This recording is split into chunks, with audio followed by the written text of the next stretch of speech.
Good morning, everyone, and welcome to the South Carolina Department of Consumer Affairs presentation on online shopping scams. I am Carrie Gruby-Liebarker. I'm the administrator and consumer advocate for the department, and it's my pleasure to be here with you today. I've been with the department about 20 years, and this is one of my favorite parts of my job, being able to do education to empower y'all with the tools that you need to make sure that you do not become a victim to one of these crazy scams that we see at our office. So what are we going to do during our short time together? We're going to talk about who we are here at the Department of Consumer Affairs, get into some online shopping scam background, how to spot these kinds of scams, and then what tools you can put into place to keep your money and information safe. So how can DCA help you? Who are we and what do we do here at the Department of Consumer Affairs? So most people know us because you can file a complaint with our office. I used to say on average we would get about 4,000 complaints annually, but since COVID, that number has increased to almost 6,000. We had 57 last year. So it certainly has increased. If you have a complaint against a business or on a particular issue, if that business or issue is regulated by another state or federal agency, we'll kick it over to the proper agency. If it's regulated by us, it'll go over to our legal division to see if there's a law that comes into play. If the business or the issue is not regulated by anybody, then our complaint analysts engage in voluntary complaint mediation and get around $500,000 to $1 million back annually through that process. You can also report a scam and report identity theft to our office. Those scam reports, whether you become a victim or not, let us know what's going on in the marketplace so we can issue press releases and scam alerts and put information in these presentations like I'm giving today about what kind of scams are out there. And then if you are a victim of a scam or identity theft, we can give you some one-on-one guidance to try and remediate that event. You can also background a business with our office. You can search complaints that we have against a business. And again, just because a business has a complaint against it does not mean that you shouldn't do business with them, but you should see how they responded and what kind of complaint that it was. You can also make sure that people have the proper licenses that they need from our office. We regulate about 15 different industries, from mortgage brokers to pawnbrokers, physical fitness facilities, credit counselors, pre-need funeral contracts. It's really a broad list. So you can make sure that they're licensed. You can get links to other agencies, state agencies that license folks, like labor licensing and regulation. So it's a one-stop shop, hopefully, for you to kind of check out a business on our website. We also give free presentations. Education is a core component of our mission. We want to make sure the businesses and consumers are aware of their rights and responsibilities. So we do a webinar Wednesday every Wednesday, but we also hit the streets, right? We go across the state from Oconee County to Horry County to Beaufort, all over, to present on topics, mainly scams, identity theft, debt collection, just general consumer protection. We go to business conferences, just all sorts of places, any way that we can get out information. We're happy to come speak to you and your group. And then we also are here to answer your questions. We have over 50 publications online dealing with consumer credit, scams, identity theft, homeowners associations, an array of different issues. We're live on social media. You can follow us there to get the latest information. And you can call our front desk. We have a live receptionist. We get about 25,000 calls annually. And even if you don't know where to go, you can start with us and hopefully we'll be able to relay you to where you need to be. So you can learn more about us and access our services on our website at consumer.sc.gov. Go under the How Do I tab or click on About Us. All right, so that's a little bit about who we are at DCA. Let's talk about online shopping scams. The reason why we are here today, it's because it was the #2 fraud category reported by the Federal Trade Commission in 2023. The Federal Trade Commission is the federal consumer protection agency. We actually take our scam data and our complaints data and we put it into their Sentinel database. It's a collection of all sorts of law enforcement data that then can be culled so that enforcement actions can take place and these scammers can be caught. And so it's national data that we have here, over 377,000 reports with 53% of folks reporting losses that amounted to almost $400 million. So these online shopping scams are real. So what do they look like? So it can happen across the web, even on sites like Amazon or other sites that have third-party sellers that sell products on those sites. Often there's advertising on places like Facebook or Google, and those advertisements will look legit. It'll look like legitimate websites. And the deals are amazing. We're looking at rock bottom prices that you can't find anywhere else. And so that is kind of the anatomy of an online shopping scam. So let's get into kind of the defense for whenever because you don't want to get into the place where you order something and then you receive nothing because it was actually a scam, or whatever you ordered is not what showed up, if something showed up at all. So how do you spot the scams? The good old adage, it's never going to go away. If it seems too good to be true, it probably is, right? If the product advertised online with that rock bottom price is like a huge red flag, a huge red flag. You want to be careful of that. That's the one that we see that kind of, it's the hook that reels us in, right? We all want to save money. We're going to be doing lots of holiday shopping, and we see that deal that just seems unbeatable because of that price. That's a red flag. And you should certainly do some comparison shopping, and that'll help you identify these too good to be true prices too, right? You want to be wary of those deeply discounted prices. This is an example of one of those. These are Christian Louis Vuittons, right?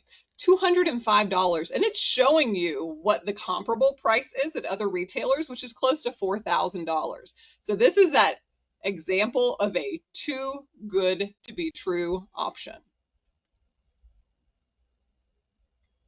So you want to look out for strange payment method requests as well. So this is another one of those kind of red flags.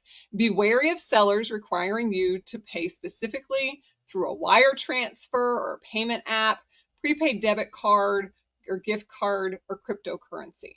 Scammers want money that's like cash. They want payment that's like cash, right? So they get it in their pocket and then you cannot easily get it back.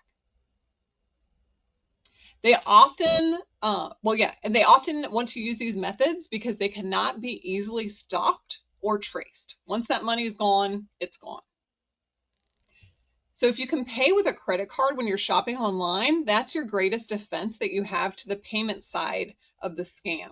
So a credit card is different from a debit card, right? It does not give you that direct line into your checking account like a debit card does. So if a scammer has that information, they can drain your account, and it'll take about 4 to 6 weeks for your financial institution to do an investigation to see if you truly were a victim of fraud. If you use a credit card, though, then you're not out the money, right? And you're looking at your statements, you report it quickly to your bank or financial institution that somebody has used it. Or you can also dispute a transaction. So if you order something online and it doesn't come in, you can dispute that charge on your credit card with the credit card company, and you're not out the money in either circumstance. If somebody steals your credit card information, or if you don't get what it was that you thought you were purchasing. So credit card is the way to go when shopping online. So you also want to watch out for websites that were registered in the last 6 months, right? So they just kind of popped up. So you want to be suspicious of website URLs that were registered then, and you can search for website in the website directory. There's a public internet directory called Whois. There's another one called ICANN, which is what this screenshot is of. It's another vendor. And you can just put the website address into the enter a domain section and look it up, and it tells you who owns it, how long it's been there, and so on and so forth. Because it's almost like a pop-up business, right? That you would see on the street, that all of a sudden it's there during the holidays, but then it goes away. So same thing online. You have a pop-up shop online because they're just trying to scam folks, then all of a sudden they're going to go away. So they may even have a great return policy and things like that, but if they're not there, you can't return the item and get a refund. So just an extra step that you can put into place, a defense to search those website domains. Also beware of websites with copy and pasted content. So that Louis Vuitton, Christian Louis Vuitton shoe that I showed you, that was a legitimate picture that came from a legitimate website, but the scammer was spoofing it. So they were using it to make their website seem more legitimate. So you want to be careful. You can search pictures. There's also a way to like reverse search pictures online. but you just want to be careful. Again, it's like that picture looks legitimate, but if you can see the online picture by just searching for that shoe or that product, and you're like, wait a minute, that looks like, that's helpful. And so you also want to be aware that if there's certain sites that are advertised on social media, it could be a sign that there's a fake too. And you're kind of using all these watch out fors, all these red flags together to determine if something's a scam. But social media pop-up ads and all these other items, there's nobody making sure that those companies are legitimate, right? They're just paying to be on Google or paying to be on whatever website engine there is. It's not a guarantee that they're a legitimate business just because they're online by any means. Speaking of pop-ups, watch out if you're seeing an outrageous amount of ads or pop-ups on that particular site. That's not a good sign. The more ads, the more likely that you're to click on something by accident, and that could download malware onto your computer, or it could send you to another site that's of a scammer or that's fake. So you always want to watch out for those pop-ups. It's something similar that we tell people all the time is to, if you're looking for a particular product or a service or a charity that you want to donate to, don't choose the person who's seeking you, who's showing up at your door or calling you or emailing you. You want to do your research and hit the ground running and see who it is that's going to be the best fit for your needs or your values. And so that's what pop-ups are, right? They're just popping up, trying to get you to click on them, but we want you to choose who you want the vendor to be. So just don't click on those pop-ups. That's a safe way to go. And watch out for fake logos. So you want to make sure that a website has VeriSign, Symantec, or other security certifications, but oftentimes the scammer will just cut and paste it like a picture and put it on their website to make it look like they are a secure website. But when you hover over it, you can't click on the logo or see anything about the website security. It's not a true button, it's just a picture.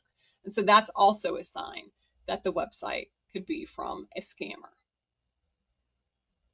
So the red flags of any scam are the same, including here for the online shopping scam. So we have scammers that pretend to be someone you know or recognize, right? So they're spoofing pictures. They may be also spoofing particular websites too, creating a website that looks very similar to a retailer that you know, because they want to gain your trust.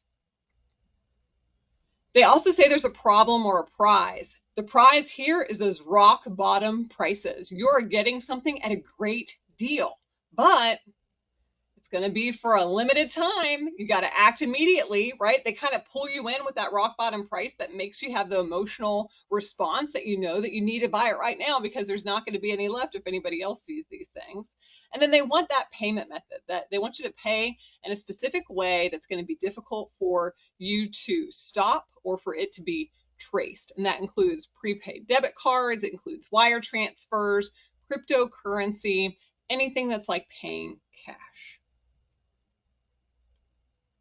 All right, I'm going to check to see if we have any questions now that we've gone through kind of the anatomy of what an online shopping scam is, the tools and tactics they use, and a couple of defense mechanisms that we can use to defend against these scammers. Let's see if we have questions. Again, please bear with me as we're trying to learn this new format. All right, not seeing any questions. Feel free to enter those in as you have them. Okay, so in addition to those kind of specific defenses that we mentioned about checking for the security certifications and clicking on those, about making sure you're comparison shopping, you're not seeing the same pictures on other websites, which is the sign of the scam, you're using your credit card, not a debit card to pay for your online shopping purchase so that you have those additional protections through that purchase. There's some other items you can just do generally to protect your personal information from any kind of scam, but definitely when you're using online shopping, when you're going online to do your shopping. So you want to create and use strong passwords. Make sure they're at least 12 characters.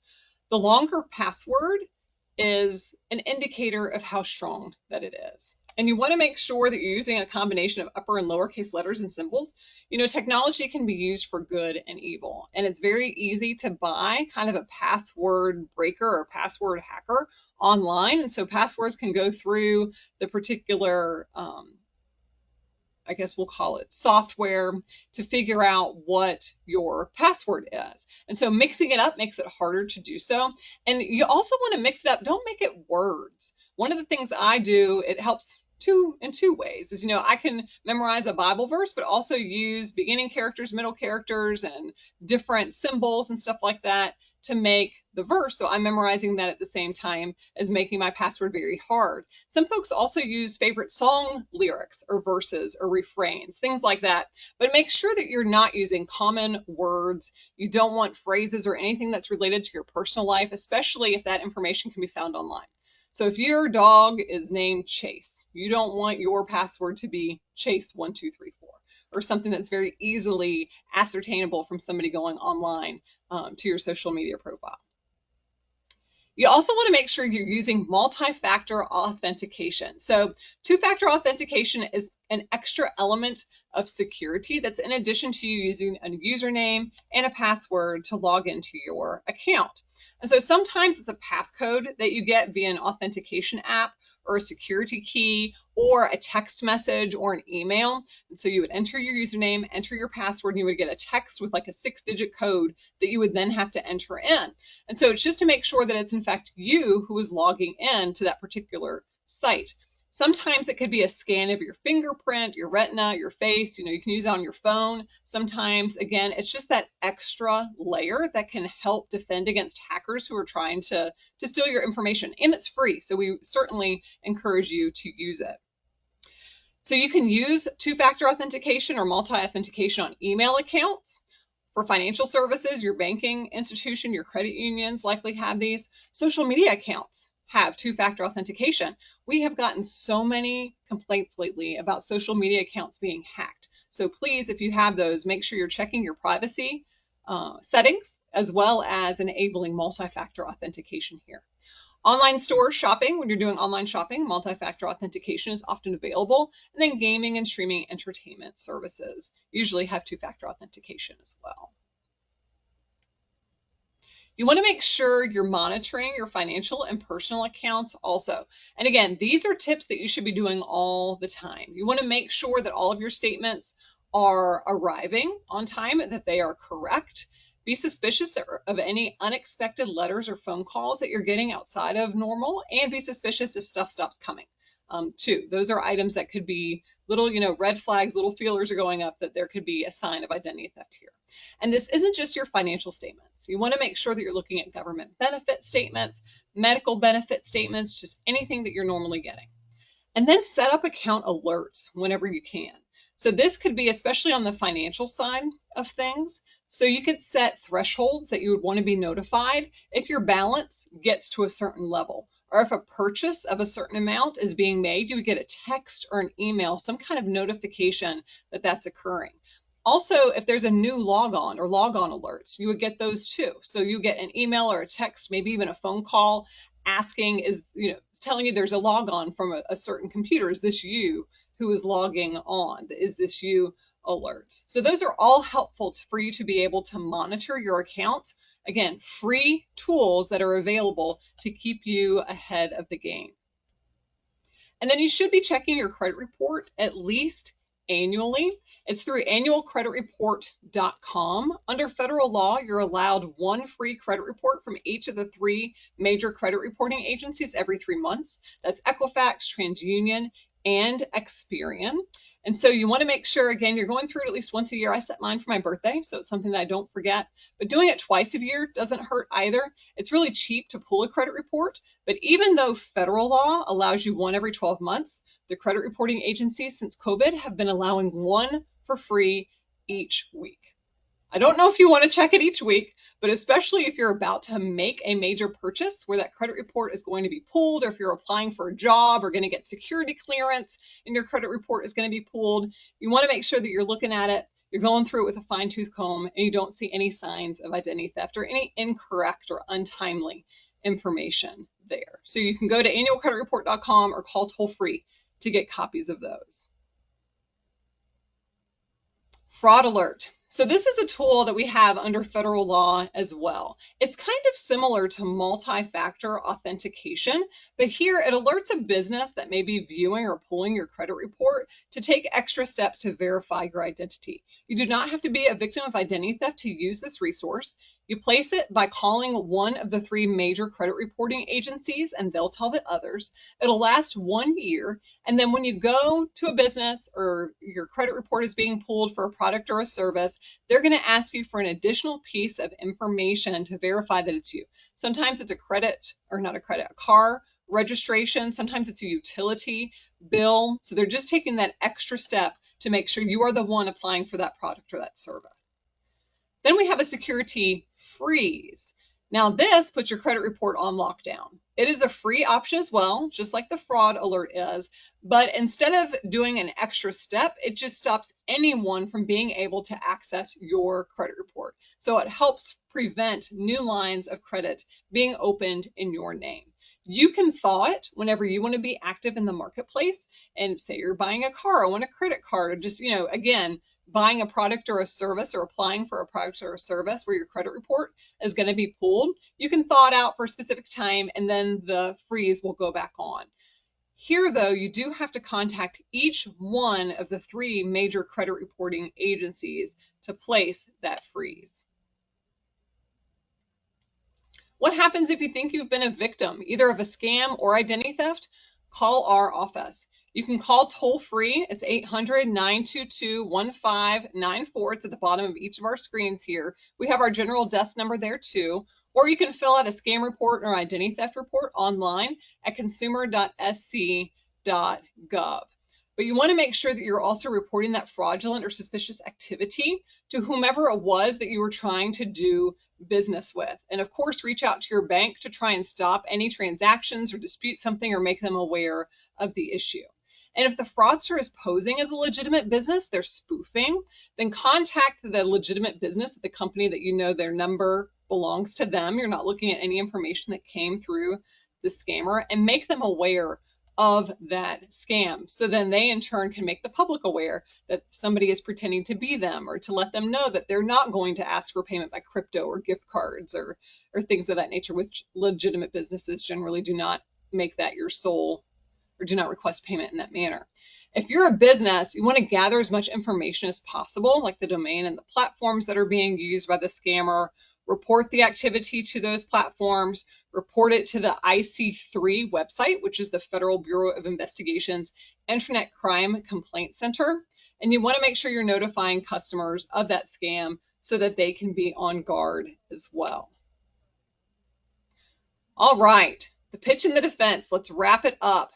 So again, red flags. The product is advertised for rock bottom prices when compared to the suggested retail price. They're asking for that payment that's like cash, prepaid debit cards, gift cards, wire transfer, cryptocurrency. They're asking you to verify personal information, which is often a red flag too, of why they need to do so.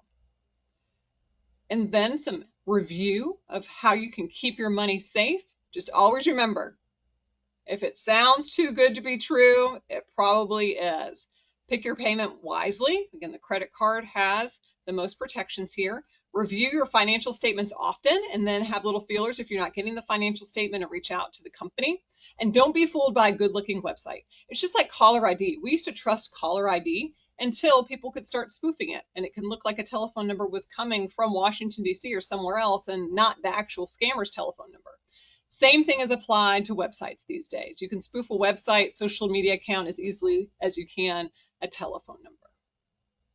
So if you want more information and tips, Ditch the Pitch is our guide for guarding against scams. We go over a lot of the red flags that we talked about today. We go over the pitch and the defense for online shopping scams, along with several other scams that we get reports about here at our office. You can get up to 50 free copies by going to our website or giving us a call of that guide, as well as our identity theft prevention guide, the credit report guide, cybersecurity. There's one on purchasing a car. You can get all those free of charge, and then you can download the over 50 plus other publications that we have on our website as well. Connect with us on social to stay up with the latest. We do have a lot of webinars that are coming up. So we have one on cryptocurrency scams the Wednesday before Thanksgiving. That's next Wednesday. And then December is Identity Theft Awareness Month. So we're going to focus on that for our first 2 webinars. We'll have one on identity theft awareness and one specifically going over the laws that are meant to protect consumers from identity theft. And then we're going to wrap up December with holiday scams. And you can check out these webinars by going to our website, scrolling down to the calendar, and you can register by clicking on each of those. And then on Monday, to kick off Identity Theft Awareness Month, December 2nd, from 11 to 2 in the parking lot here at the Department of Consumer Affairs, we're going to do a shred event that also is a donation drive for Harvest Hope Food Bank. So you can bring up to 3 kitchen trash bag full of your information that you would like to be shredded and bring something for Harvest Hope. They have on their website the most needed items that they're looking for this holiday season. You can always submit a question if it comes up to you by emailing us at scdca@scconsumer.gov or calling us toll free, which it's toll free nationwide. It used to be in South Carolina only, but we've had lots of folks move into our state that have out-of-state cell phone numbers, so we've changed that. So you can call us toll free at 800-922-1594. And then last but not least, number 1 takeaway. If you take anything away from what we've done today, make sure you don't give personal information or financial information to someone whose identity you cannot verify. All right?